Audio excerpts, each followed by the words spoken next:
Hello friends, good business ideas in Telugu YouTube ఛానల్కి స్వాగతం. Friends, మన ఛానల్ ద్వారా ఎన్నో కొత్త వ్యాపారాలు మీ అందరికీ తెలియజేస్తూ వస్తున్నాను.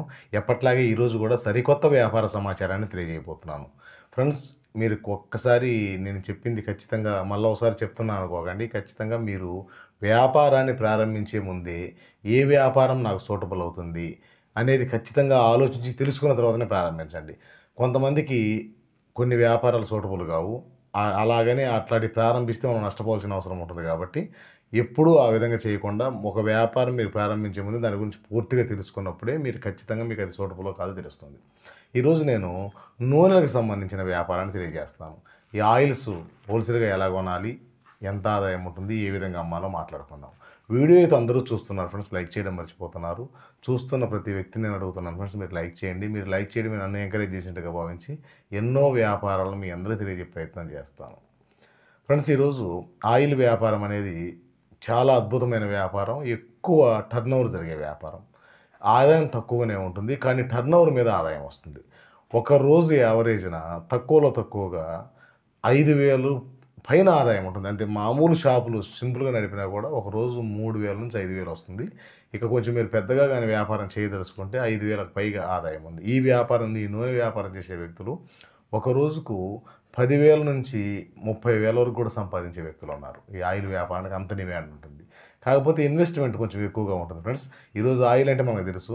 ఒక బాక్సే రూ. 1000. ఇప్పుడు రుచి గోల్డ్ ఆయిల్, పామ్ ఆయిల్ ఉంది. కొన్ని ఏరియాలో కొన్ని అమ్ముతుంటారండి. ఎందుకంటే మన ఏరియాలో ఏయి వాంటింగ్ ఉంటాయో వాటిని చూసి మనం ఆయిల్ వ్యాపారం చేయాలా.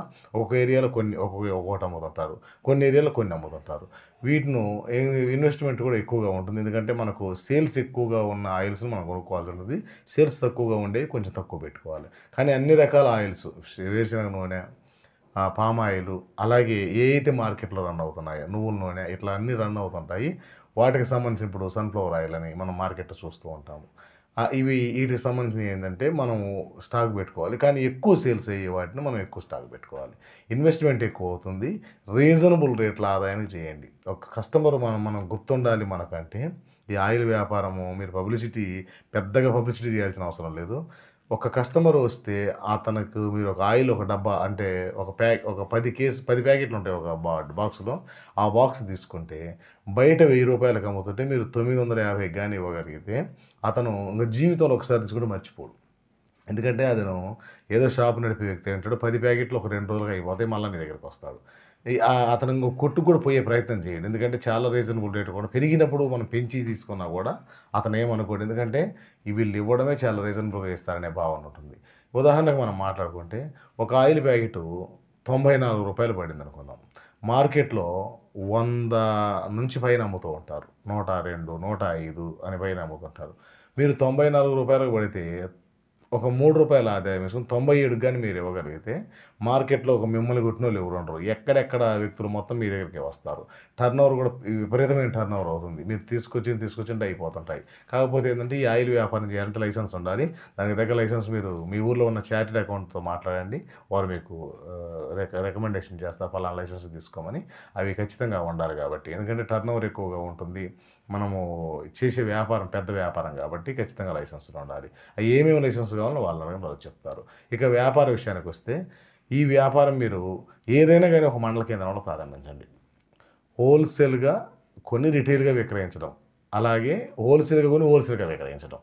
రిటైల్‌గా ఒక ప్యాకెట్ కొన్న వ్యక్తులకు గూడా ఒక రూ. 97కి ఇవ్వడం అలవాటు చేసుకోండి. 5 ప్యాకెట్లు కొన్న వ్యక్తులకు కూడా అంటే ఎంత పడితే అంత రూ. 3 యేసుకొని ఇవ్వండి. 10 ప్యాకెట్లు కొన్న వ్యక్తికి కూడా అలాగనే ఇవ్వండి. అలా ఇవ్వడం వల్ల ఏమవుతుందంటే ఇక్కడ ఎవరికైనా నూనెలు చాలా తక్కువ రేటుకి వస్తాయనే భావన కలుగుతుంది. ఒకసారి వచ్చిన వ్యక్తి అతని పక్కనోళ్ళతో వాళ్ళోళ్ళే మాట్లాడుకొని మీ దగ్గరికి కస్టమర్‌ని పంపిస్తూ ఉంటారు. ఎందుకంటే ఈ ఆయిల్ వ్యాపారం మిగతా అన్ని వ్యాపారాలన్నా ఎంత రేటు పడుతుందో ఎవరికీ తెలియదు. అంటే ఒక్కోసారి ఒక్కో రేట్ ఉంటది, వెళ్ళిపోతుంటారు. ఆయిల్ వ్యాపారం అలా కాదు. ఎక్కడ రేట్ తక్కువ వస్తుంటే అక్కడే కొంటారు. ఎందుకంటే ఫస్ట్ ప్రధానంగా చూసేది ఆయిల్. ఆయిల్ ఎక్కడ తక్కువుంది. ఒక చోట రూ. 120 ఆయిల్ ప్యాకెట్ తీసుకుంటే ఒక వ్యక్తి ఒక చోటకి పోతే 110కి ఇస్తే రూ. 120 కాడ అతని జీవితంలో తీసుకోడు. అసలు అటు సందుకే పోడు. ఎందుకంటే ఇతను రెగ్యులర్‌గా వాడుతుంటాడు కాబట్టి ఇది. అందుకని కొంచెం కేర్ తీసుకోండి. ఆదాయం తక్కువైనా పర్వాలేదు. కొంతకాలము నూటల ఆదాయానికి అంటే స్వల్పమైన ఆదాయం. ఖర్చులేసుకొని ఇచ్చేసేయండి. ఆదాయం లేకపోయినా పర్వాలేదు. కొంతకాలం అలవాటు చేసుకోండి. ఒక్కసారి మీ కస్టమర్‌లు అలవాటైన తర్వాత మీరు ఆదాయం వేసుకున్నా కూడా అతను రేటు పెరిగిందిలే అనుకుంటాడు. అందుకని ఆదాయం లేకుండా ఎవరము చేయలేము. కాకపోతే టర్నోవర్ పెంచుకుంటూ మనం నిలబడాలి అంటే రీజనబుల్ రేట్‌కే ఇవ్వండి. మీకొచ్చే ఆయిల్ వచ్చే దాన్ని బట్టి మీ ఖర్చులు చూసుకొని రూ. 1, రూ. 2 ప్యాకెట్‌కేసుకొని గాని మీరు అలవాటు చేసుకోగలిగితే మీరు సంపాదించినంత ఎవరు సంపాదించలేరు. మీకొచ్చినంత బేరం ఎవరికీ రాదు. అంత అద్భుతంగా ఉంటుంది ఈ ఆయిల్ వ్యాపారం. ఒక్కసారి నేను చెప్పింది ఒకసారి పరిశీలించండి. వీటిని ఎవరికాడ కొనాలి అంటే ఆయిలు సూపర్ స్టాకిస్ట్ ఉంటారు. మీరు గూగుల్‌లో చెక్ చేయండి. ఈ సూపర్ స్టాకిస్ట్‌లు అంటే వాళ్ళు సెపరేట్‌గా మనకు హోల్‌సేల్ పాయింట్లకే ఇస్తూ ఉంటారు. వాళ్ళ దగ్గర నుంచి మనం కొనుగోలు చేయాల్సొస్తది. అలాంటి వ్యక్తులు నలుగురు, ముగ్గురు కనపడతారు. నలుగురు కాడ వాకప్ చేయండి. ఎంత రేట్ ఉంది? ఈ ఆయిల్ పలానా సన్‌ఫ్లవర్ ఆయిల్ ఎంత రేట్ ఉంది? పలానా వేరుశనగ నూనె ఎంత రేట్ ఉంది? పామ్ ఆయిల్ ఎంత రేట్ ఉంది? ఈ విధంగా మీరు ఎంక్వైరీ చేసుకొని ఎవరు రీజనబుల్‌గా ఇస్తారు. ఇక్కడ ఏమంటే వాళ్ళకి మధ్యన ఒక రూ. 10, రూపాయి తేడా ఉంటుంది. అది కూడా ఒక 10 పైసలు కూడా మనం నష్టపోకూడదు కాబట్టి 10 మందితో మాట్లాడి 10 మంది సూపర్ స్టాకిస్టులను కలిసి 10 మంది స్టాకిస్టులతో మాట్లాడి ఎవరు తక్కువగా ఇస్తారో వారి వద్ద నుంచి కొనుగోలు చేయండి. ఎందుకంటే మనం క్యాష్ వ్యాపారం చేస్తాం కాబట్టి ఎటువంటి క్రెడిట్ లేదు. మీరు అమ్మేటప్పుడు క్రెడిట్ అమ్మరు, కొనేటప్పుడు క్రెడిట్ కొనరు. అంత క్యాష్ వ్యాపారమే ఉంటుంది ఈ వ్యాపారం. ఈజీగా ఉంటుంది. చాలా ఈజీగా ఉంటుంది. కానీ మంచి రిటర్న్స్ ఉంటాయి. ఎందుకంటే లాంగ్ టర్నోవర్ మీద మంచి రిటర్న్స్ వస్తాయి. మీరు కూడా ప్రతిరోజు 10,000 తీసుకునే స్థాయికి ఎదగాలంటే ఒక క్రమశిక్షణతోటి ఒక పద్ధతిగా ఈ వ్యాపారాన్ని గాని ముందుకు తీసుకెళ్ళగలిగితే రోజు 10,000కి పైగా కూడా ఆదాయం వస్తుంది. అంత అద్భుతమైన వ్యాపారము. ఒక్కసారి మొత్తం తెలుసుకున్న తర్వాత మీరు లోతుగా స్టడీ చేసిన తర్వాత ముందుకెళ్ళే ప్రయత్నం చేయండి. వీడియో నచ్చితే లైక్ చేయండి. మీ ఫ్రెండ్స్‌కి ఎవరికైనా ఈ సమాచారం ఉపయోగపడుతుందని మీకు అనిపిస్తే వారికి కూడా ఈ సమాచారాన్ని చేరవేయండి. Okay friends. Thank you friends.